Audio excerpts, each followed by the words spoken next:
Good morning and welcome to today's ERISA Cybersecurity webinar. My name is Eric Daly and I'm a principal at Multnomah Group, which is an independent retirement plan consulting firm in Portland, Oregon. We regularly work with the law firm Stoel, Rives, and have been looking forward to providing what we think is going to be some really critical and hopefully helpful security information for those individuals that are responsible for maintaining retirement plans and the cybersecurity risks that come with sponsoring them. Before I introduce today's presenters, I do want to remind you of a few webinar-related items. First and foremost, for sake of clarity and audio quality, we've muted your audio lines for today. But as a result, if you do have questions, which we encourage, you'll notice the Q&A icon at the bottom of your screen. A pop-up window will open. You can feel free to submit your question, and we'll try to get to and answer as many of those questions as we can. Feel free to submit questions at any time. We may interrupt the presentation if it's particularly timely. We may hold it to the end depending on the question, or we may duck it if it's just too hard for us to answer in a live setting. So we will try to get to as many of those as is humanly possible. But if there's something that occurs to you after the webinar is closed, feel free to reach out to any of us via email or audio or telephone. We'd be happy to address those concerns or questions. Lastly, it's important to point out that these webinar communications are not privileged and do not create an attorney-client relationship between any of you who are attending today and the attorneys who are presenting today's content. If you do need specific legal content or advice, please reach out to them independently and directly. Last, an administrative item. Just so you're aware, we are recording today's presentation. We do intend to distribute that to those that have attended, as well as a copy of today's slides. So don't feel like you have to screenshot every page. We'll send those documents along to you after today's presentation. Now I'd like to introduce the panel of speakers who will be presenting with me today. First is Jeff Kruger of Stoel Rives. Jeff is a partner within the organization, and he is joined by another partner at Stoel Rives, Chris Briggs. And in addition, we have a real certified CISO, an information security expert, John Washburn from Stoel Rives. Again, I'm Eric Daly, and I'm joined by my colleague and principal, Haley Fields, who works out of our Portland office as well. I'm going to do a very little bit of table setting, and then we'll get into the specifics of today's presentation. ERISA Section 404 does impose duties upon retirement plan fiduciaries, specifically prudence and loyalty as it pertains to protecting participants and beneficiaries. If you look at the scope of ERISA governed plans, there's over $9 trillion in assets and benefits available in ERISA plans. So if you're a cybersecurity criminal, that is an awfully large pot of potential assets. And frankly, it's a really attractive pot because increasingly retirement plan administration, which once upon a time was spreadsheets and paperwork, is now increasingly web-based transactions between your payroll providers, your record keepers, your third-party administrators, and other entities. And when those organizations are conveying information and doing work, they're increasingly using heavy amounts of PII to accommodate what is a self-service model. Ultimately, almost every record keeper has at least record of a social security number in most cases as a unique identifier for participants in a retirement plan. Typically, they need to have a date of birth so that it can allow them to process required distributions in a timely manner when they're appropriate to determine benefit eligibility for in-service distributions. They certainly have addresses typically for distribution of mailings and required notices to participants. They typically have both work and private email addresses to distribute specific information, as well as a username that you're using, a password that you're using to access that site. All of that information is critically valuable to cybersecurity criminals. Ultimately, the collection and usage of PII and retirement plan operations therefore present a really significant cybersecurity risk. So with that, I'm going to hand it off to the experts to talk about some of today's materials. Thanks, Eric. This is Jeff Kruger at Stoel Rives. In the next couple of slides that we're going to go over, we're going to talk about what is probably the most significant, highest risk cybersecurity threat that applies to any retirement plan, whether it's a pension, or it's a 401k plan or other similar plan, which is the risk that there could be a fraudulent distribution to an imposter. And these sorts of cases, they exist. They've been happening for over a decade, and it's a developing area of the law as far as what the fiduciary responsibilities are. But we just wanted to give the attendees a flavor for the types of claims and the circumstances in which the claims have been successful, the circumstances in which the claims have settled, and some of the circumstances in which plans and fiduciaries have actually been able to defend themselves as having done the right thing and not being liable for a distribution that's paid to an improper person. So the first case, and actually, let me preface this one more thing, which is this can happen to small plans, this can happen to large plans, this can involve small plan accounts, or it can involve large plan accounts. And so these three cases that we've summarized here, and which I'm going to talk about a little bit more in detail, really illustrate this point.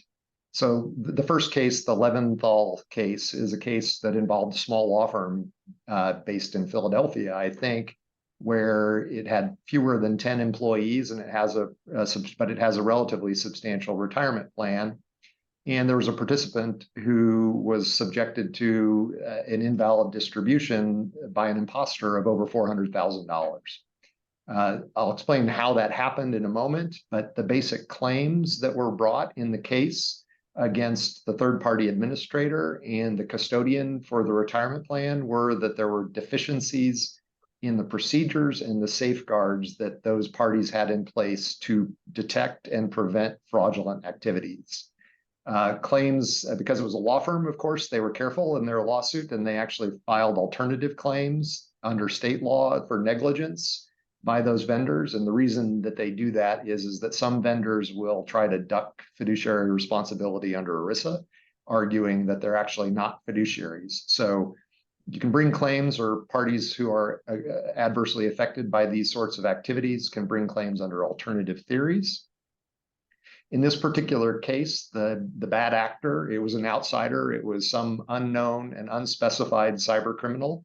And what happened was it all started out okay. The current employee wanted an in-service withdrawal from his account, and he took a distribution of about $15,000 from his account.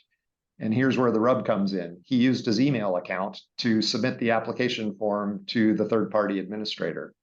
Well, the savvy cyber criminals went about figuring out how to likely hack that account, and then they spoofed him. They sent in subsequent distribution requests that were completed with the form that was previously used, and it was sent in from what appeared to be an apparently valid email account. And my colleague John can probably explain more later about how people can trick people with that, but that's what happened. So there was an email distribution request, or a series of distributions that were requested, and basically his entire account got depleted. Over $400,000 got depleted through invalid distribution requests.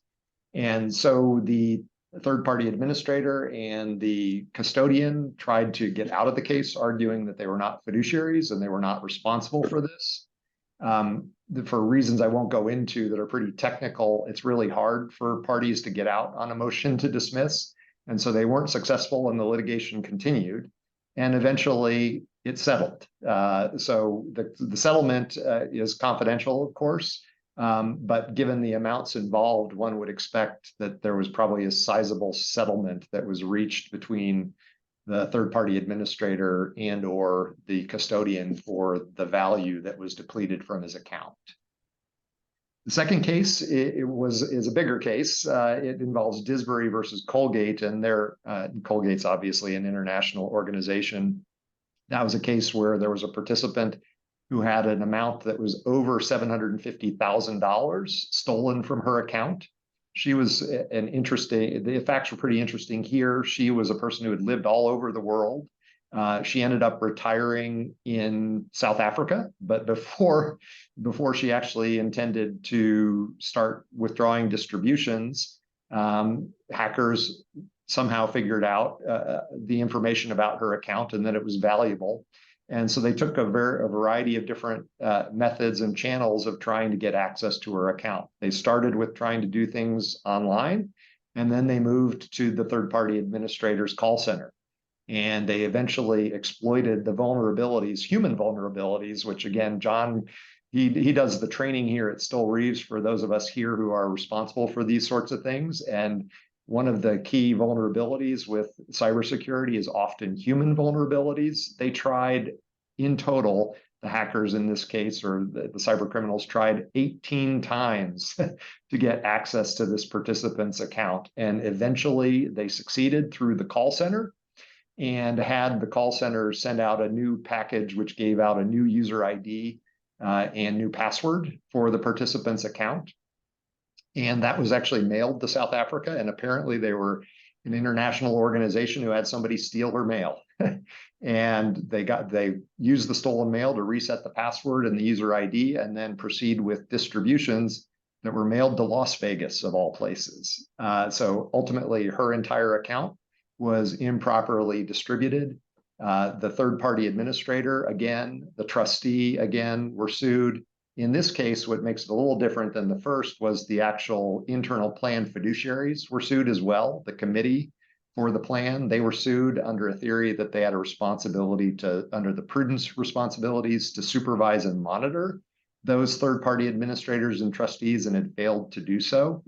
Again, the defendants all tried to get out on a motion to dismiss, but they were, the trustee actually was successful, but the third-party administrator was not. And because of that, the litigation has continued. And actually, the docket indicates that there's a settlement conference call scheduled for November 1st of this year. So these sorts of cases are where things go wrong and the procedures don't prevent these sorts of problems. The litigation ensues and it takes a long time to resolve. And we'll find out in the not too distant future whether or not it settles or it goes to further litigation. The last case that we wanted to highlight for you is the Foster versus PPG case. Much smaller amount involved, $40,000. The theory of the claim was a little bit different. It was a benefit claim under ERISA and an argument that the benefit was improperly forfeited. The participant didn't bring a breach of fiduciary duty claim, and I'll explain why in a minute. But the person who was getting access to the account wasn't quite as far afield as these cyber criminals. It was a pseudo insider. It was the participant's ex-spouse. So husband and wife got divorced, and the plan was going through a routine process to enhance their security measures. So they were replacing social security numbers as the user ID with new user IDs and new passwords. And they happened to mail the package to the house that the husband and ex-wife used to live together at. Well, the participant didn't update the plan about his address changing as a result of the divorce. And the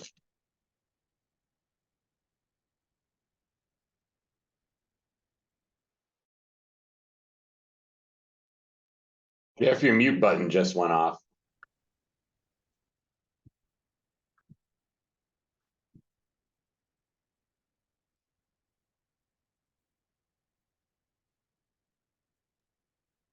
Sorry, can everybody hear me? I've got a little bit of a technical difficulty at the moment.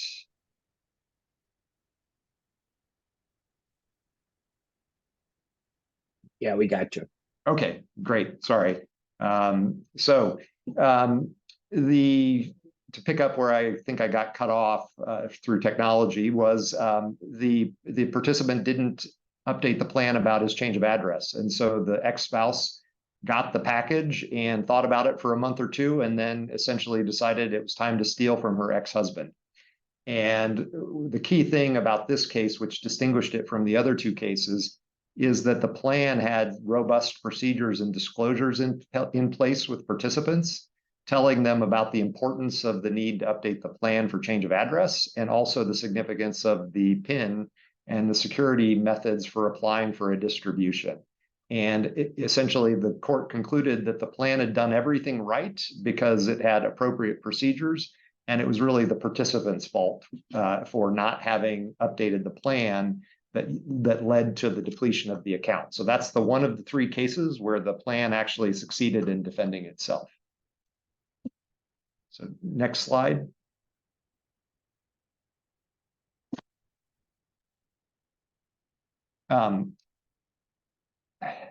I apologize. I've still got some technical difficulties. I can't tell if I'm on the next slide or not, but this slide, if we're on the slide, I think we're on, it lists a number of different types of things other than the worst case scenario where someone's account gets stolen. These are types of problems that we've seen in our practice with clients, and also that have been referenced in various different public releases, situations where either internal individuals at an organization don't take appropriate protocols who are involved in administration, the retirement benefits department, or plan fiduciaries that use inappropriate methods of communicating with their vendors, or third parties that are engaged to perform certain services. There's actually a relatively recent case where a substantial vendor that helps plans and participants find lost participants has suffered a data breach and exposed the data of thousands of participants all across the country to potential hackers. And so those are the sorts of things that, it's not just losing all the plan assets that's important. It's making sure that there are a variety of different things that you're protecting against. So next slide. So where's the Department of Labor been in all of this? I'll keep it brief on this slide. Essentially, the Department of Labor has been studying this for over a decade. And they've had this council that includes both people in the government and in the regulated industry and academia that have been studying cybersecurity matters for plans. And while technology has been moving forward at a lightning pace, the regulations have been moving forward at a glacial pace. So in fact, there have not really been any binding regulations issued by the Department of Labor about cybersecurity. Rather, they've just stated generally that the fiduciary duty of prudence and loyalty that Eric referred to extends to and encompasses the responsibility to take care of participant information and protect against cybersecurity threats. So while they've been studying it for 10 years, what that ultimately resulted in was not a regulation, but something which is called sub-regulatory guidance. And if we move on to the next slide, I'm going to pass it off to Haley and John. This is what has resulted. In 2021, the DOL published some tips and informal guidance about what plan sponsors and plan fiduciaries can do to protect against cybersecurity threats. Yeah, thank you, Jeff. We are absolutely still waiting on regulation, but they did release this guidance, as you said, in 2021. 3 separate pieces. There's online security tips for participants, but it's really for any American that interacts with the internet. I think there's some good information there. There's information on cybersecurity best practices, programs for plan sponsors or other organizations. And then there were also tips for hiring a service provider. And we think that these tips are really critical when you're going through a hiring practice, whether that's a RFP search. We strongly recommend including these cybersecurity questions and others in that search process, and not just asking them, but reading through them and really analyzing and comparing the responses. John, what did you think of this guidance from the Department of Labor? It definitely has good advice. And I think the key here too is, document, verify all the time. Mm-hmm. So there's 3 angles they're getting at here. They're trying to tell you, hey, you need to have a strong cybersecurity program with good controls like encryption, identity and access management, multi-factor authentication options, especially for participants, some kind of operational resilience plan. If something happens, how can you continue to provide service? You want your service providers to also do this, and you want to have it in the contract. You also want to make sure when you're vetting service providers that they're transparent about their history. Have they had any significant breaches? If they do have one, will they report it to you in a timely manner? From a participant point of view, whether it's you or your service provider, they're going to look at you for guidance, and they're going to come to you if a problem goes wrong. They're not going to jump through you and try and go to the service provider. As Eric and Jeff both mentioned, tips for participants also critically important. If I'm a retirement participant, I might use my organization email while I still work there, but once I retire, I'm probably going to transition to my Gmail account. So how secure I am in my personal life also matters. There's that great example of the hackers. If I was going to hack you, I would go after your email account first. Why? Because if I get your email account, then I'm going to go to every website that I can see a history of in your email. And most of us don't delete our Gmail very frequently. And I'm going to find out where your bank is, where your healthcare provider is, where your retirement plan is. And I'm going to go to every one of those websites and hit reset my password and hope that it sends a link to your email and that you don't have multi-factor authentication set up. And if you don't, then I'm going to go jump through and log into that website, change your password, enable MFA, except with my MFA, take control of the account and start to withdraw funds as fast as possible. So extending your security program both to your service providers and to the participants is really important. Well, John, you make a great point there. I think ultimately the most sophisticated client scam that we've seen at this point is a CFO who had their email account compromised. Ultimately, they monitored email traffic for a period of time and then began setting up systems under which they would request having payments that the CFO was approving directed to different bank accounts. They were able then to get those verified with a third-party call where they then spoofed the third party who authorized the call. It wasn't a breakdown of an HRIS system. It wasn't the breakdown of a record-keeping system. It was a breakdown of a fundamental email system that didn't have multi-factor authentication on the back end. Yeah, we see this too. I also work with our privacy and data security practice, and we often see situations like this.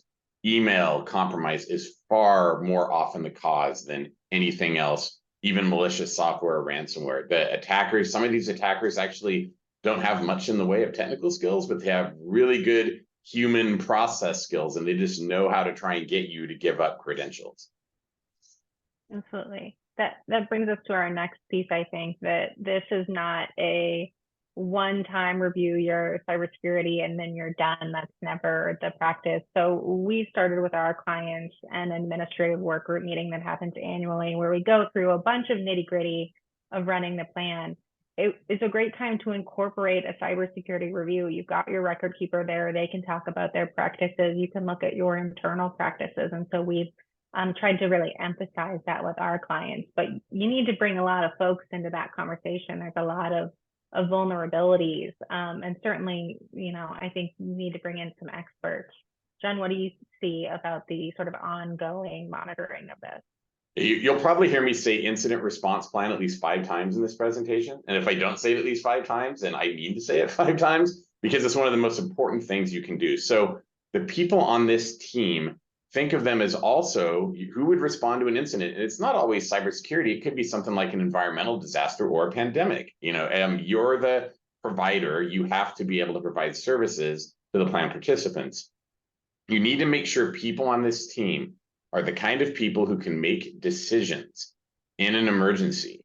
So you can't just say, hey, IT, can you go be my risk management team and manage this? Because you will need executive participation. Someone may have to make, who are we going to call? Are we going to use an outside vendor? And if you do, they also need to be part of the plan to manage risk. Many of our organizations use third-party consultants for things like public relations, outward communications. Our PR team is included in our incident response plan. And when we do those tabletops you mentioned, Haley, that you do, right? Those annual, at least getting together annually, going through it, reviewing some kind of incident that might happen. We also include those vendors. I would say our most successful tabletop I think we ever ran was maybe 7 or 8 years ago. We ran one on SARS, bird flu, and talked about why we would keep our virtual computer system around in the cloud and all that. And I remember laughing and thinking, there will be no situation where all our offices will ever close. And it happened. And so that's why there's a lot of value in those plans. Absolutely. Absolutely. It's a process. It's always a process. Yep. So on this slide, I put a little picture. NIST, which is the National Institute of Standards and Technology, it's our government. They do a ton of free resource publications. They are a very, very valuable resource because everything is free. And so you'll see links at the bottom of some of these slides, which will give you a link to the publication from NIST. They have a thing called the Cybersecurity Framework. So when you review your technical, administrative, and physical security controls, if you don't already have a framework, or if you're outsourcing your IT or risk management to a vendor make sure they are using some kind of framework to manage your cybersecurity program. So you need to be able to detect, to identify and respond to incidents. You need to be able to protect your organization from them. You need to be able to detect when one of those risks has been realized and also respond and recover to get back to where you were when that risk first happened. And you need to govern that program by periodically reviewing policies and procedures at least once a year. But when I talk about risk management a little bit later, I'll talk about doing it more frequently. You also want to periodically test and report on your program. So if you are doing this in-house, I would say if you at least once a year hired a third party, like a penetration testing or vulnerability testing company to come in and check your environment. If you're outsourcing this to an IT service provider, are they doing that for you on some kind of either ongoing monitoring basis or using a tool? Or do they have a special team that looks at least once a year? You want to make sure you're testing those controls somehow. And also, as we already mentioned, those tabletop exercises are how you kind of test yourself and whether or not your operational implementation is doing well. You can't just have it documented, you've got to test it. Next slide, please. So this is kind of just a list. It's not comprehensive, but these are some of the core challenges you're going to have to address with your plan. Data management's really important, not just the minimum data necessary and limiting access, but especially if you're going to use an outside service provider, even internally with yourselves, how long are we keeping the data? When we do contracts, say with any service provider that stores, accesses, processes, or transmits our information, we always make sure there is a contractual requirement that says, if we ever end this relationship, you will destroy all that data in X amount of time, and that X being a short period. You never want to find out years later that some past vendor has had a data breach and they're calling you and saying, oh yeah, we still have your data from 10 years ago. Sorry, it got breached. Here's the list. People management, also really important. If you can't hire or find the right people, or you're smaller and you can't justify having them in-house, that's okay. There's plenty of consulting services that can provide the necessary expertise to help you manage cybersecurity risk privacy programs. And finally, the contracting process, we kind of mentioned that a little bit already, but making sure that your contractors, that your service providers also have strong cybersecurity practices that are at least as robust as yours. Next slide, please. So I mentioned NIST and free stuff. So NIST also has a risk management framework, also free. And you're going to want to do everything on that outer rim that you see in that circle, right? You want to categorize, select, implement risk management. You have to assess your risk regularly, authorize how you're going to treat that risk, monitor that the treatment works, and then start over again. So I mentioned at least annually, but I would recommend every 2 months. You should go through a thing called a risk register. And if you've never heard of a risk register, that's okay. It's not anything fancy. If you're a large organization, you probably have governance, risk, and compliance software. But if not, you can literally do this in a spreadsheet in Excel. All you need to do is document your risks, make sure you understand what they are, what you're planning to do about them, when you're going to do something about them, and what the last time you updated that risk was, so that you know when you have to circle back.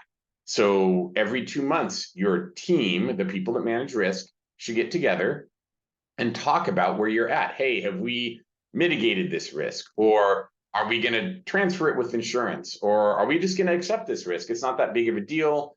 The benefit we might get from doing it outweighs the risk. Let's accept it. But you want to make sure you document all that stuff, because if we don't document it, it kind of falls to the wayside and gets lost.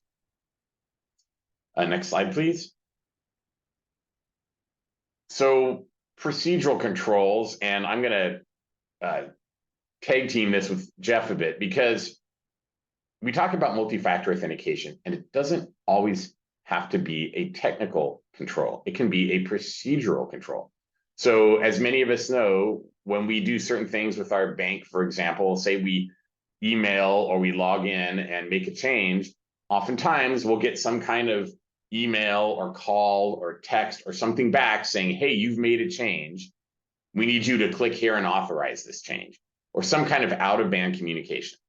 So if someone calls you and says, hey, I want to change my direct deposit account, you should out of band email them at their known email address you have on file and say, hey, we received a phone call from you to change your account. Can you please verify this? And vice versa. If you get an email, you don't want to call them back, because what if that email account has been compromised? You don't want to take it at face value. You want to try and find some other way to reach out to them. Yeah, excuse me, to supplement what John was saying, one of the things, I guess, to take a step back and think about it, I'm not sure exactly who our audience is on the call as far as the range of plan sizes and levels of sophistication with employers, but there certainly will be a range of people who are attending this conference today. And the vendors and the relationships that they have with vendors, outside service providers, third-party administrators, and trustees, oftentimes those arrangements are presented as this is the way we do things at insert X name of vendor or trustee. The larger the organization, the more flexibility you will probably have to customize controls that you feel will help mitigate risks for your plan and your participant populations. So just don't take as given the idea that when you're presented with a contract about services and cybersecurity methods, that there's only one way to do things. And we've listed in this slide a number of things that are really designed to mitigate the risk that I started talking about at the beginning, which is the risk that somebody's account gets stolen completely.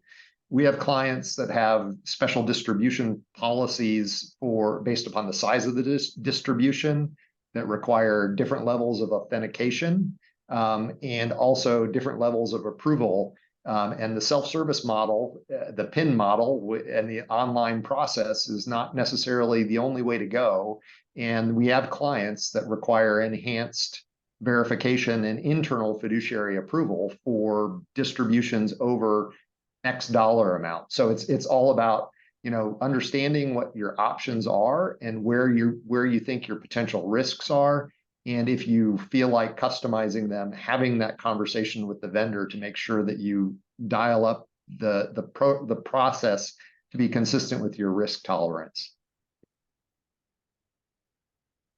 And this is one other thing that, I guess, to come back to the cases I was summarizing, the Foster versus PPG case with the ex-spouse who stole from the husband.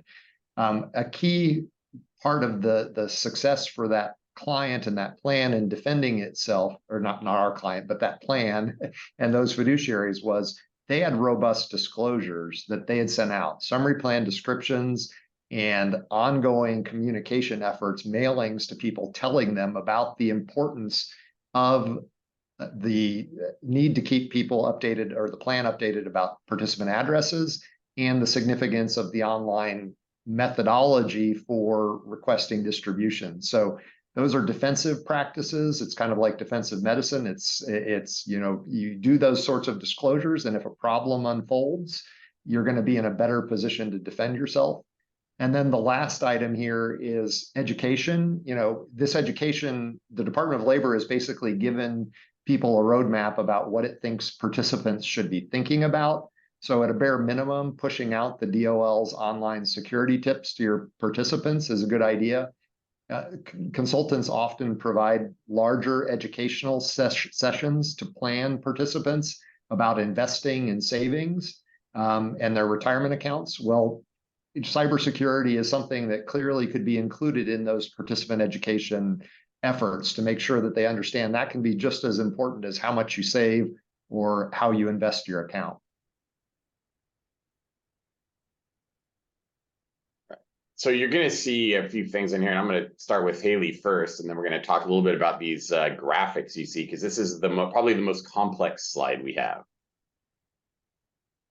Yeah, so as we talked about, we really could not more strongly recommend asking about cybersecurity controls and protocols and practices when you are hiring a service provider, especially someone like a record keeper who is going to have PII, as we've mentioned, and dealing with frankly, a fair amount of risk. But it can be difficult to work out exactly what, especially for a layperson, figure out exactly what the differences are between these various certifications and audits. And so we certainly do our very best to walk clients and plan sponsors through the differences. But we thought we'd spend a little bit of time here talking about the most common. We've certainly seen more and more record keepers working through the SOX audit, SOX type 1, type 2. We've seen really an increase in that over the last several years. We've also seen at least one major record keeper go through the ISO certification. But again, I think to an average person, and to me, a lot of these look just like strings of numbers. So John, maybe you can walk through what plan sponsors should think about when they're trying to decide, is one of these better than the other? Let's get this sort of technical into common language if we can. Yeah, I think that they're all good. But I'll talk mainly about the differences first between SOC and ISO. So yeah. SOC reporting is something an auditor does. It stands actually for system and organizational controls. But what SOC reporting is designed for are organizations that are providing either a financial system as a service or an information system as a service. So SOC 1 is for financial, and SOC 2 is going to be more for security, information systems, operational stuff. The difference between type 1 and type 2 is that type 1 is audited at a single point in time. So an auditor comes in, looks at everything, and signs off. Type 2 is audited over time. And the reason we like type 2 for either SOC 1 or SOC 2 is because type 2 audit tries to measure the strength of the controls that are in place. So you're going to commonly find SOC reporting with things like a cloud service provider or something that you put data in or that you store information in, designed to basically give you assurance that the data is going to be there, that it's going to have integrity and be protected, and that they're going to prevent people from getting access to it that aren't authorized to do so. SOC reports are not certifications. You might see people online say, we are SOC 2 certified. That is not true. AICPA has published guidance that says there is no certification of SOC. It's merely an auditor's report. That doesn't make them any less valuable. It's just a specific distinction because ISO, which is an international standard, they do offer actual certifications that are given through an independent standards body. You get a certificate. The auditor also comes through and audits your program. But the big difference for ISO is that it audits that you have a cybersecurity program that addresses a standard, international standard for a specific service or services. So you see some numbers on the screen here. 9001 is quality control, 22301 is business continuity, 27701 is privacy, but the most common one is 27001, which is information security management. So we have that certification, for example. When you see that certification, it's also important to read it because some organizations may not do a comprehensive certification. They might only certify a specific system. So if you're looking at a vendor and you say, hey, do you have any of this? And they say, yes, we're ISO 27001 certified. You want to see their certification because it might say we're certified for this one service, not for everything or for the service that you're using. If there's any confusion, you can ask to see a thing called a statement of applicability. They should share that with you under NDA, and that will give you even more information on what's certified. Now, with ISO certification, there's not an auditor there measuring the strength of the controls. They're measuring whether or not you have a strong overall cybersecurity program. So commonly, when we get ISO certifications from vendors, we'll also ask them, especially if they're very sensitive, can we also see one of your most recent penetration tests or code review reports or vulnerability assessments that have been done by a third party that test those controls, the same stuff I talked about earlier that you might want to use to test your controls. Again, under NDA, they should at least share an executive summary. So what's CSA STAR? So cloud service providers, this is the Cloud Services Alliance, I think. I might be botching that acronym. But the CSA Star Cloud Security Alliance is what it is. CSA Star is the Security, Trust, Assurance, and Risk certification. Level 1 is self-reported, but level 2 is not only done by an auditor. In order to achieve level 2, you have to have one of these other two things, like a SOC report or an ISO certification, or something else appropriate like PCI or high trust or whatever. If you're selecting a cloud service provider to host your data for your retirement plan, if they have CSA Star Level 2, that's a very strong certification to have.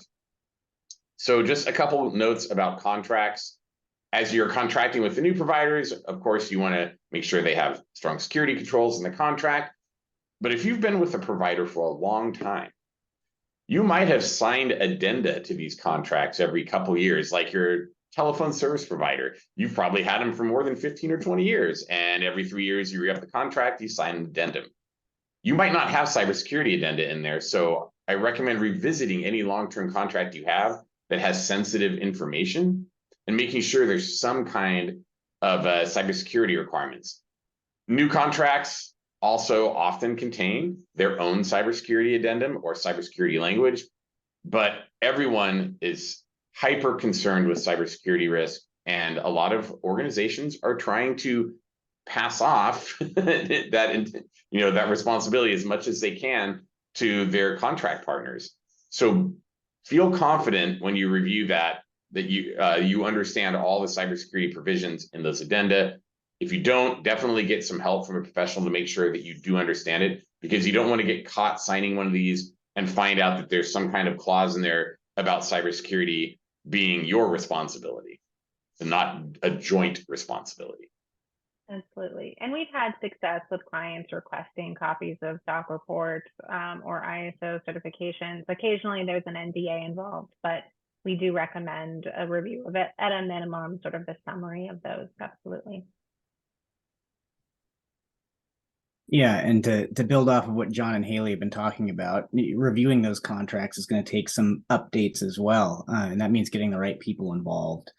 Obviously, the information that John just covered is going to be foreign to a lot of us. Exactly what is in those reports and certifications. So making sure that you've got your IT and your information and security, your privacy officers involved in reviewing those new cybersecurity provisions is going to be important. Those are people that we haven't traditionally have had to involve when dealing with our retirement plan service agreements. So it's important to kind of get them looped in and part of that process as well. Obviously, you want to make sure that your HR staff is familiar with them as well, your plan fiduciaries who are signing on to these obligations, getting with your legal department or outside legal consultants to make sure that the new cybersecurity addendums or provisions are within the realm of reasonable or aren't something that we haven't seen before. And then obviously thinking about what your other consultants, who your other consultants are and how they're impacted by these representations and new cybersecurity provisions that are being put into your agreements. And then obviously you want to take a look at what your contractual risk allocation and indemnities are going to be, how that's going to affect your insurance, your reporting. I think John and Haley covered, reporting of potential events, of breaches. That's all stuff that you're going to want to have addressed in your third-party consultant agreements. And then again, making sure that the allocation of responsibility and limiting service provider liability provisions are within the realm of reasonable. Like John and Haley were saying, they might be trying to push all this off onto their own third-party providers, and it's important to make sure that you've got appropriate allocation of responsibility there. Yeah, the nice thing about those certifications or the SOC reports, the attestations, is that you're getting another person's opinion, right? You're getting a third-party auditor's opinion. Most of us can't really justify hiring an auditor to go audit every vendor that we've contracted with. I mean, most of us probably use Microsoft in some capacity. Can't imagine trying to go audit them, right? It's great to get those reports and see that they've done that themselves. So this slide, don't get hung up on the numbers. This is from a report that IBM has done every year for the past few years on the cost of a data breach. So why am I showing this? This research is really important because it shows that the better you are at managing risk, the more the things you do where the blue lines are, the lower the cost of a cybersecurity breach if it's realized. Now, they get this from public company filings, so there's a little bit of bias in the data, but there's truth in the data as well. So most of us don't do a thing called DevSecOps. Most of us probably don't know what that is, right? It's programming. But if you look below it, employee training, second most important thing you can do to reduce the potential cost if you ever have a cybersecurity breach. Next to that is incident response planning and testing, which we also talked about. This is cumulative. So if you do both of those things, according to this research, you could reduce your potential cost of a data breach by over 10% just with those two. The average cost of a data breach in this last report, so it's 2022 to 2023, was about $4.5 million for public companies. It's an enormous amount of money. If you had done one of those, if you were one of those companies, you had done everything in blue in this risk, what the research tells you is that honestly, you're probably not going to have a data breach because all of this added up is almost equal to the cost. So doing these things, vetting your contracts, doing the employee training, doing the training for the participants, getting threat intelligence, having some kind of cybersecurity managed services provider, or if you're large enough, you have your own team. Doing all these things has been shown in this research to really have a quantitative positive impact. Next slide, please. I'm not going to talk about this too much because while I go through our cybersecurity insurance policies every year, I am not an insurance expert, but I can tell you this, we do have both third-party and first-party coverage, and I definitely recommend discussing this with your broker or counsel, whoever helps you manage your liability insurance. Having both is important, and if you just have a general policy that's got an endorsement on it, that's a good thing. But the endorsement might be really specific. It might only cover certain things, and that language might change every year when you renew that policy. We see a lot of volatility in cybersecurity policies changing annually, sometimes having different requirements for coverage. I've seen really specific requirements from certain insurers. I had an insurer ask once, please confirm you don't have email servers in your data center and that you're using the cloud. And that's kind of a tell that they're really worried about the risk of having email servers in the data center. Now, of course, they'll insure them, but you're going to have a much longer conversation about it than if you mark, no, we still have them in our data center, than if you say, oh, yes, I'm using Microsoft 365. Even if you do that, though, they're going to want to see those other security controls because it's going to have some kind of effect on the premium. You might even need a secondary policy that is cyber specific in order to provide the coverage that you need. And with that, I'm going to pass this on to Chris.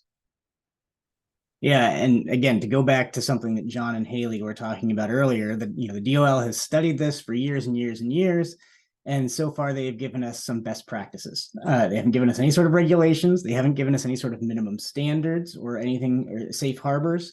So it is a bit of a moving target as far as what we are expected to do. The bad news is that doesn't mean the DOL has low expectations of us. They have made it very clear this is an area of emphasis for them. That's been the case for the last couple years.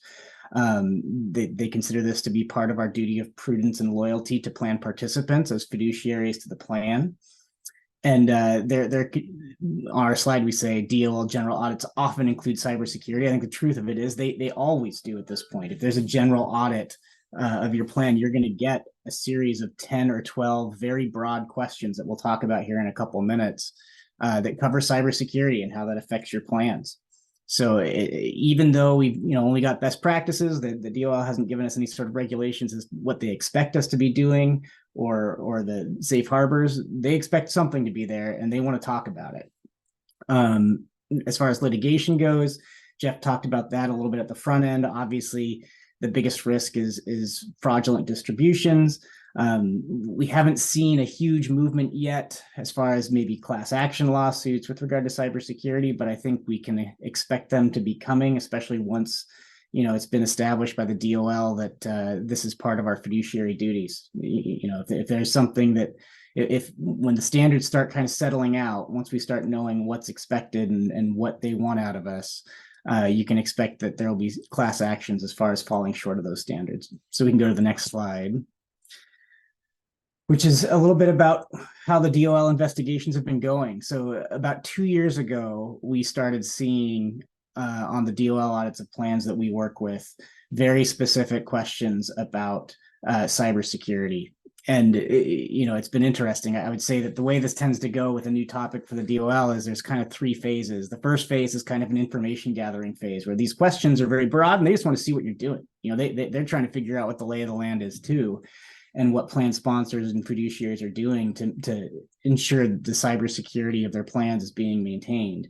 I would say we've moved on from that. We've now moved to a point where individual auditors have gotten a pretty good idea of what's out there, and they have their own specific interests that they're going to engage in. The problem is we're not yet to phase 3, where the DOL has kind of a conformity as to what they're asking about. Every auditor has their list of bugaboos that they're going to want to talk to you about. So these are some of the tips that we've got as far as engaging with the DOL. First, make sure you're engaging your appropriate resources.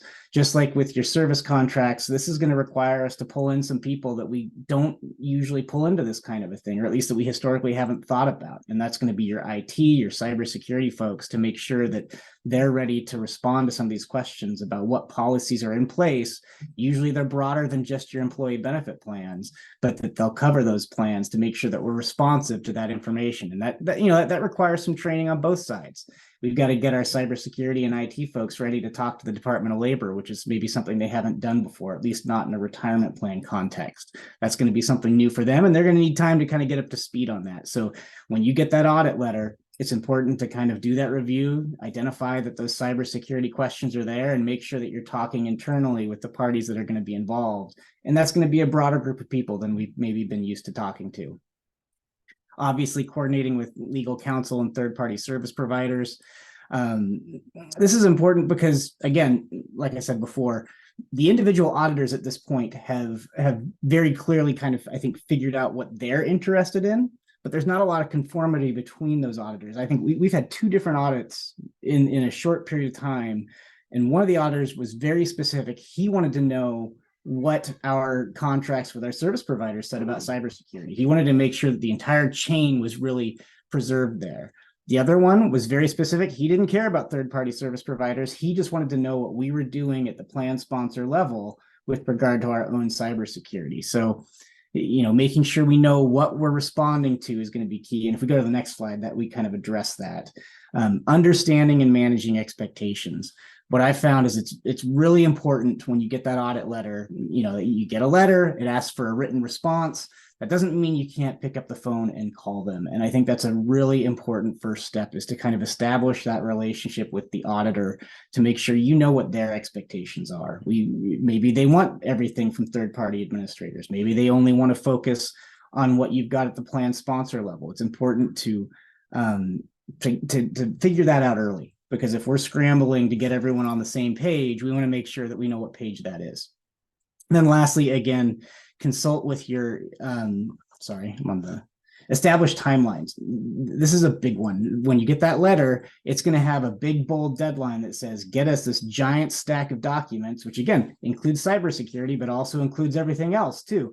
But they want that in 30 days. Well, that's really hard to do with a plan of any significant size. And so again, as far as those early initial calls with the plan auditor, you want to really start setting expectations and timelines. And part of that, that we've found is, again, unless they're specifically concerned about the cybersecurity with your plan, you can usually buy a little bit of time there. But again, you want to make sure you get that on the front end and talk to them early about what it's going to take for you to gather the information they're requesting and what information that is. And then lastly, again, ERISA litigation, Jeff has covered this. This is still kind of an evolving area. The class action plaintiffs' lawyers have not really settled on a line of attack here, but I think that the reality is we know it's coming. And so again, to the extent we can get comfortable now with what our policies are, get those policies in place, and make sure that we're following them, we can at least put up the best defense possible when the time comes. And I know we're a little bit over time here, so I think this last slide is again just kind of a note that ERISA preemption and is still pretty untested in this area, how that's going to play into cybersecurity. And there's obviously all kinds of other laws and regulations with regard to cybersecurity that we're dealing with, and it all is going to come into play here. So not to scare you all, but it's something that we need to be paying attention to. Thanks, Chris. I do see a hand raised. Just a reminder that if you do have questions, we're not going to open up the lines, but if you could put them in the Q&A, we'll try and get to them. I know we've got just a couple of minutes left, and with folks going from presentation to presentation, it makes it even more challenging in the online world. But if you do have Q&A, I'd encourage you to submit those questions, because that is the conclusion of today's remarks. We're certainly happy that you could spend the 60 minutes with us today, and that you got some value out of today's presentation. If there are questions that you don't feel comfortable submitting via the Q&A methodology, then certainly understandable. Feel free to reach out to any one of us independently, and we'd be happy to have a private conversation. I do believe within the Q&A there is the ability to make your question anonymous. I promise, even if you don't make it anonymous, I won't shout your name out if you do have a question that you'd like us to get to. So leave it open here for a couple minutes. I'm always sensitive to how long it may take to type a thorough question about ISO certification. Is maybe 45 seconds of typing just in and of itself. So.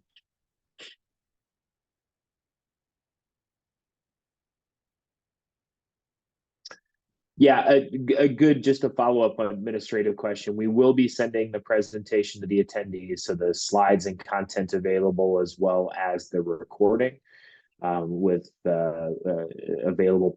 It usually takes a day or two to get those things tagged with the necessary disclosures and distributed, but I would expect that no later than early next week that you'll have those in your email inbox. But again, if somehow that gets in this world of cybersecurity, if that gets screened into your junk mail and you have a hard time receiving it, again, I'll encourage you to reach out, and we'd be happy to distribute it in a more personal manner.